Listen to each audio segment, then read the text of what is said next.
Olá, pessoal, sejam muito bem-vindos a mais um episódio da nossa jornada por Édipo Rei aqui no Odisseia Filosófica. Eu sou Jeff Alves e hoje chegamos a um momento absolutamente fascinante da tragédia de Sófocles. Nos episódios anteriores, acompanhamos Édipo descobrindo sobre a peste que assola Tebas, sua promessa de encontrar o assassino de Laio, já que ele descobre que é por conta do assassino do antigo rei estar na cidade de Tebas que a peste está acontecendo. E também vemos um confronto tenso entre Édipo e o vidente Tiresias, onde o Tiresias não queria dizer quem era o assassino do Laio e o Édipo começa a confrontá-lo, de modo que o Tiresias acaba dizendo que o criminoso é o próprio Édipo, né? Afinal, o Édipo matou o próprio pai. E vocês espero que estejam lembrados dessa parte, né? Tirésio joga na cara de Édipo uma verdade que ele não estava preparado para ouvir. O investigado é o criminoso. E a gente discutiu um pouco sobre a questão, né, de realmente o quão importante é buscarmos a verdade, já que algumas vezes a verdade pode causar sofrimento. E também discutimos um pouco sobre como muitas vezes é preciso que nós descubramos a verdade e não que necessariamente ela seja falada diretamente. É preciso que haja essa jornada de descoberta para que a gente aceite a verdade enquanto verdade. E hoje vamos mergulhar no que eu considero uma das cenas mais humanas de toda a tragédia, o diálogo entre Édipo e Jocasta. E por que digo humano? Porque é o momento em que vemos duas pessoas que se amam tentando se proteger mutuamente, mesmo que isso signifique fugir da verdade.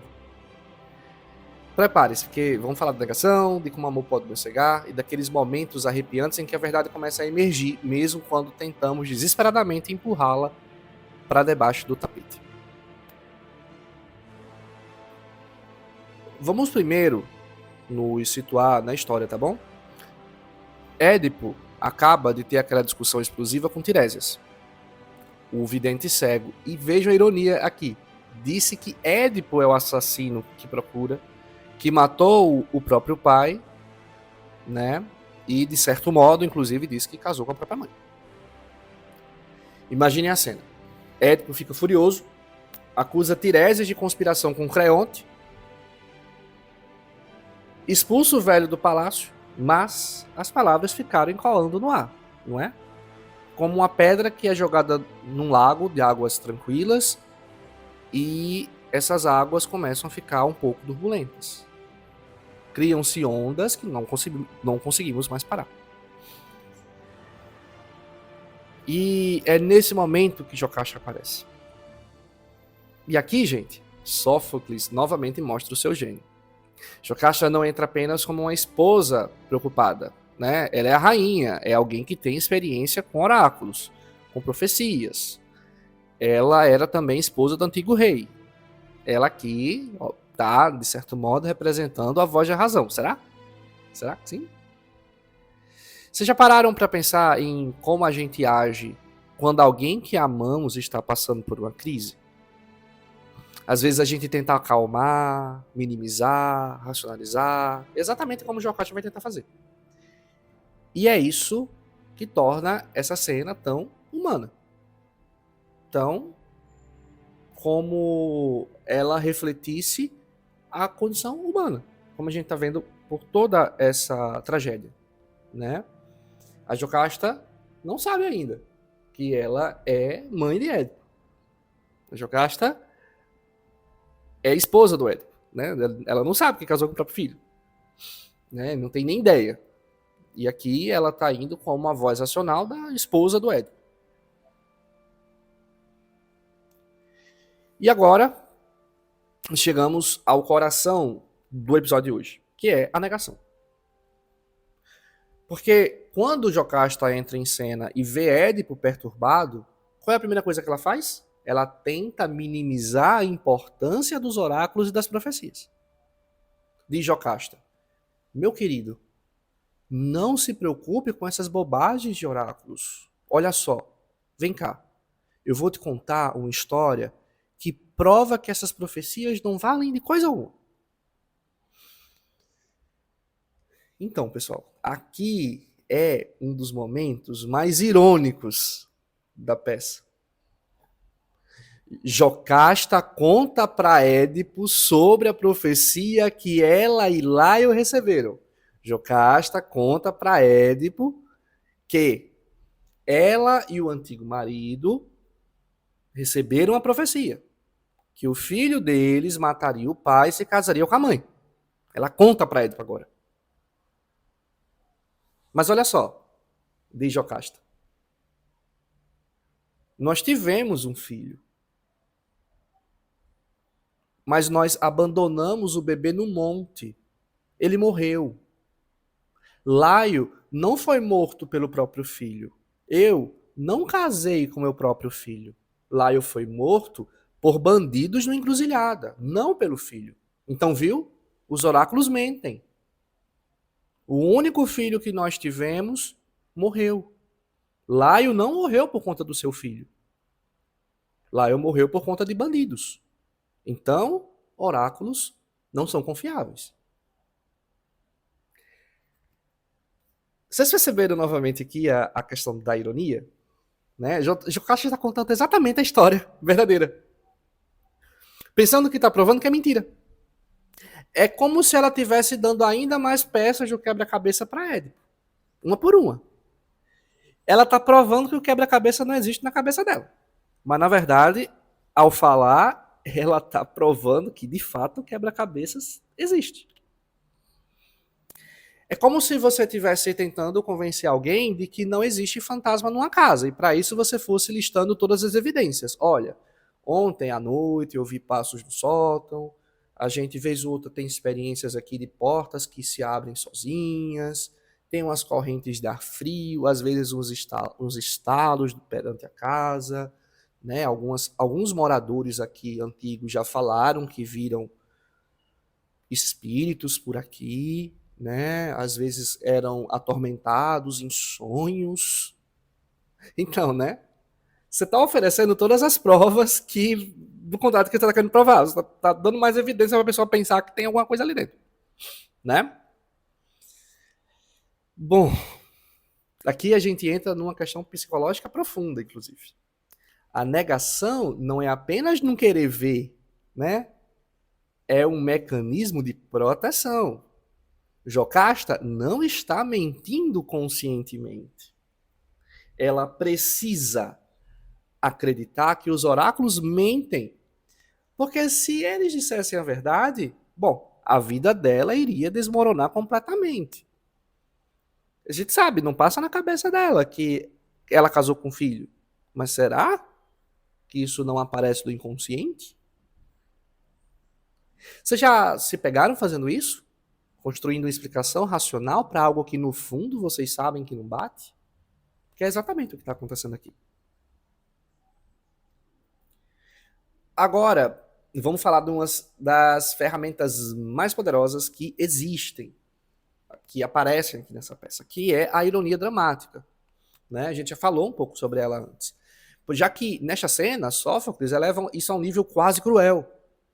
Para quem não lembra, ironia dramática é quando nós, o público, sabemos algo que os personagens não sabem. É como assistir um filme de terror e gritar pra tela, não abre essa porta. Você sabe que o monstro está lá, mas os personagens não. Aqui é ainda mais complexo. Nós sabemos a verdade. Édipo está começando a desconfiar.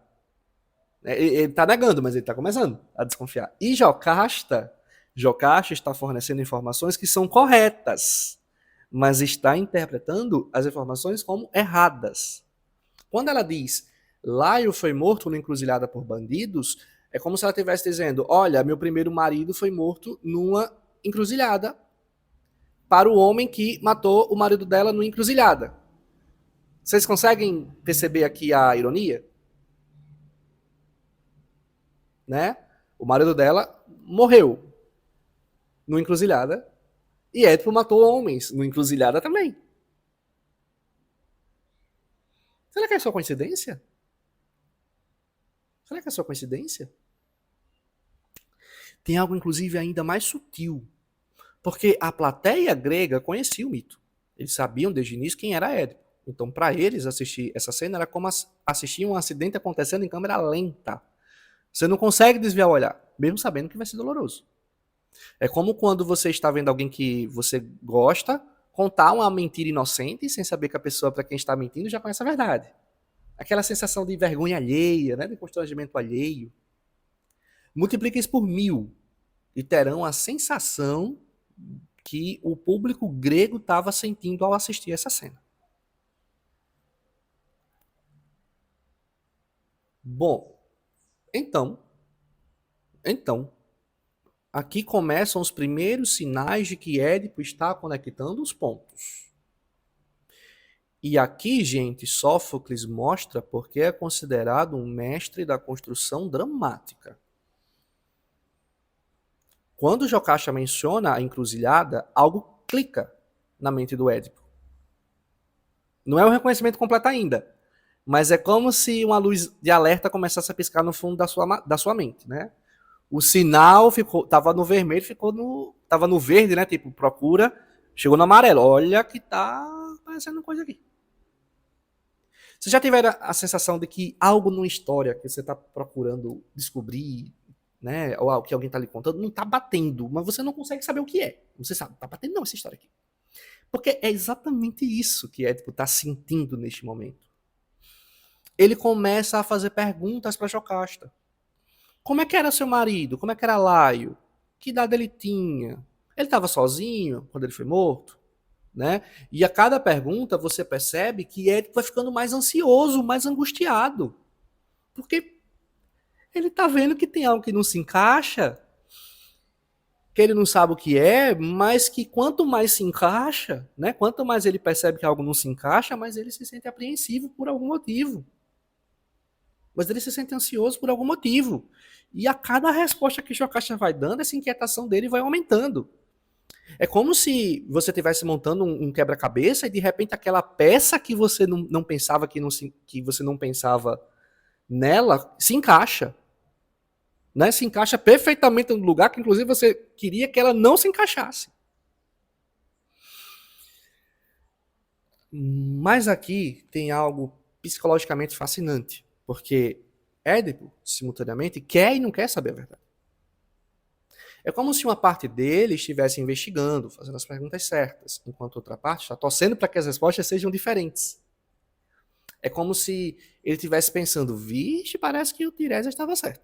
Será que ele começa a inconscientemente, talvez, pensar isso? Olha que talvez o...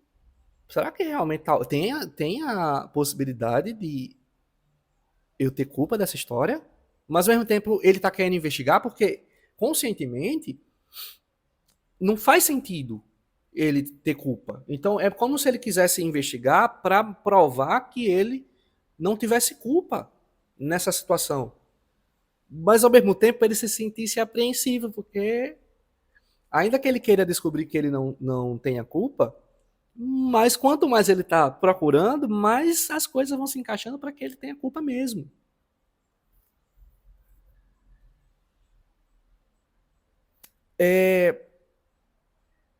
Ora, Édipo faz as perguntas certas para se eximir da culpa, ora, ele está torcendo para que a resposta seja diferente, mas elas não estão sendo diferentes. E aí, pessoal, o Édipo vai procurar, ao perguntar para Jocasta como é que foi esse acidente, né? Como é que o marido dela morreu, ele descobre que há uma testemunha. Ele descobre que alguém sobreviveu. E esse alguém está na cidade, está no campo, pastoreando, mas está lá. E Édipo vai pedir para chamar esse sobrevivente da emboscada. O servo que presenciou a morte de Édipo. Ele quer saber mais sobre como Minto, ou melhor, que o servo que presenciou a morte de Laio, Édipo não morreu. O servo que presenciou a morte de Laio, ele vai mandar chamar. Isso é ao mesmo tempo um ato de coragem e de autossabotagem. Ele sabe que essa testemunha pode confirmar seus piores temores, mas não consegue evitar de chamar. Vocês já se pegaram numa situação assim? Fazendo uma pergunta que vocês têm medo da resposta?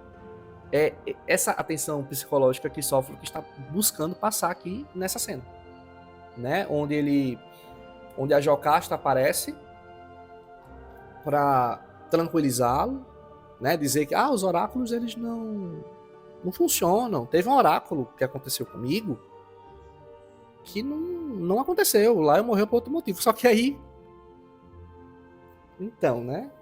Foi tentar provar que não, e as coisas estão começando a se encaixar que sim. E Édipo vai mandar chamar o mensageiro. Vai mandar chamar a única testemunha do acidente. E, como a gente vai ver, a Jocasta também vai começar a ter um estalinho e vai começar a pedir pro Édipo: não precisa ficar se atormentando com isso, não procure, deixa quieto, né? Não fica quebrando a cabeça com isso. Deixa pra lá. Ela também não querendo descobrir a verdade. Tá? Ela também já não tá querendo descobrir a verdade aqui. E começa agora a apreensão. Eita, e agora? É a prova dos 9. Essa pessoa pode confirmar se realmente o Tiresias está falando a verdade. A pessoa pode confirmar se o Tiresias está falando a verdade. Se o Tiresias estiver falando a verdade, o Édipo é culpado. Se o Tiresias não estiver falando a verdade, ainda fica o problema, porque o Édipo estava acusando o Tiresias de estar em conspiração junto com o Creonte, né, que é irmão da Jocasta.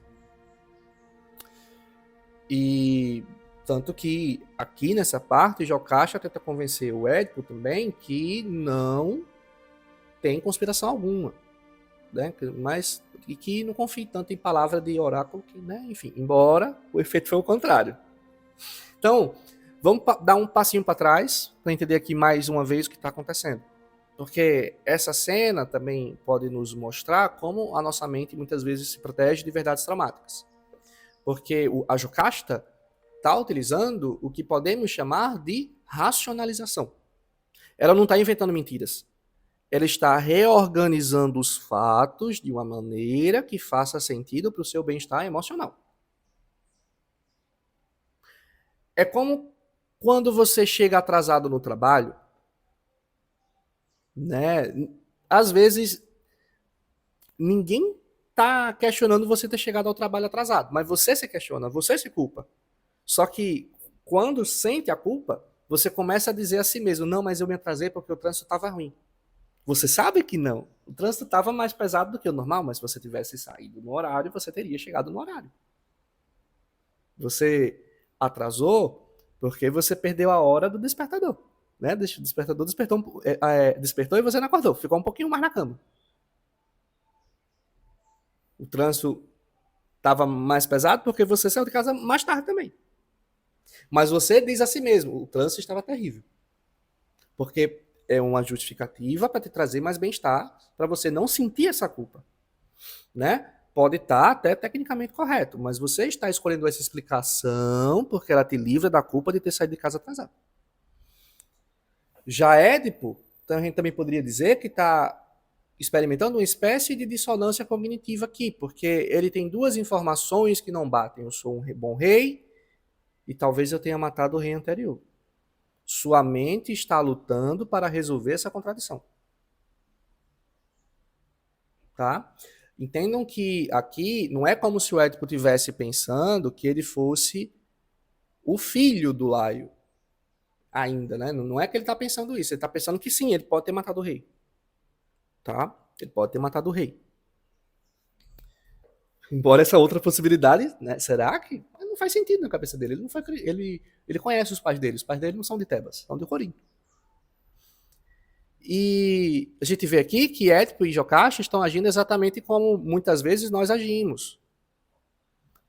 Mas nós não somos racionais quando, ou melhor, nós não somos racionais quando nossa identidade está em jogo. Nós somos desesperadamente humanos, usando mecanismos para não comprometer o que a gente considera ser nossa identidade. Vocês sabem por que essa cena ainda nos causa algum tipo de angústia quando a gente para pensar? Alguns de vocês chegaram a comentar comigo perguntas sobre essa tragédia, né? Perguntas muito boas, por sinal. Vou anotá-las para trazer depois, quando eu terminar aqui, para a gente discutir ela com vocês. Perguntas muito boas, tá? E por que essas perguntas são feitas? Porque essa tragédia mexe com a gente. Mexe com a gente. Faz a gente pensar sobre a vida. Nós vivemos situações assim o tempo todo. Não com esse nível, né? Não com esse nível de exagero, vamos dizer assim, né? Mas, analogicamente, a gente vive situações assim. Quantas vezes, por exemplo, a gente não vê casais tentando salvar relacionamentos que claramente não estão funcionando, mas racionalizando cada vez mais o problema? Ah, é só uma fase difícil que tá no trabalho. Ah, todo mundo briga às vezes. Ah, todo casal briga. Né? Ah, porque eu tô no meu inferno astral. Ah, porque Mercúrio tá retrógrado. Essas coisas assim. Né? Fica dando desculpa para não entender que, de fato, o que está acontecendo é que o casal não está funcionando. Muitas vezes, inclusive, né? Não muitas vezes, mas vamos colocar, em algumas vezes, não está funcionando por sua culpa, inclusive, não pela do outro. Não pela do outro. Né? Às vezes, sim, não é culpa do outro. Você também tem parte no processo do casal não estar funcionando. E você faz o quê? Racionaliza. Né? Ou pensem em ambiente de trabalho. Quantas vezes não vemos executivos em entrevistas, por exemplo, né, dizendo nós não sabíamos, ou mesmo em escândalo de corrupção, melhor dizendo, né, não precisa ser uma situação de trabalho onde acontece alguma coisa, o chefe está lá questionando e as pessoas dizem que não sabem, né, mas imagina também em situações políticas, né, onde o político lá, né, diz que não sabe, num ambiente corporativo, onde aquele executivo diz que não sabe, sendo que todas as evidências sugerem o contrário. E a pessoa ainda fica, não, eu não sei. Não estou entendendo. Né? É chocar Édipo aqui também. É a mesma coisa. Analogicamente é a mesma coisa. A diferença é que hoje nós temos acesso à psicologia, né? Dá para fazer terapia, né? Há segundas chances, né? Tem como você, a partir de agora, se posicionar diferente. Mas os heróis trágicos gregos não tinham esse luxo. Para eles, o reconhecimento da verdade significaria, de fato, o fim de tudo. E assim terminamos esse quinto episódio, tá? Com Édipo começando a conectar os pontos, mas ainda não pronto para aceitar a verdade completa. Jocasta consegue acalmá-lo temporariamente, mas plantou sementes de dúvida que vão germinar ainda. No próximo episódio, vamos ver a chegada do mensageiro de Corinto, né, que vai trazer notícias sobre a morte de Pólibo, que é o pai adotivo do Édipo. E também vamos ver a questão da testemunha, né? Também tem a testemunha que Édipo chamou. Então prepare-se, porque agora a coisa vai desandar de vez.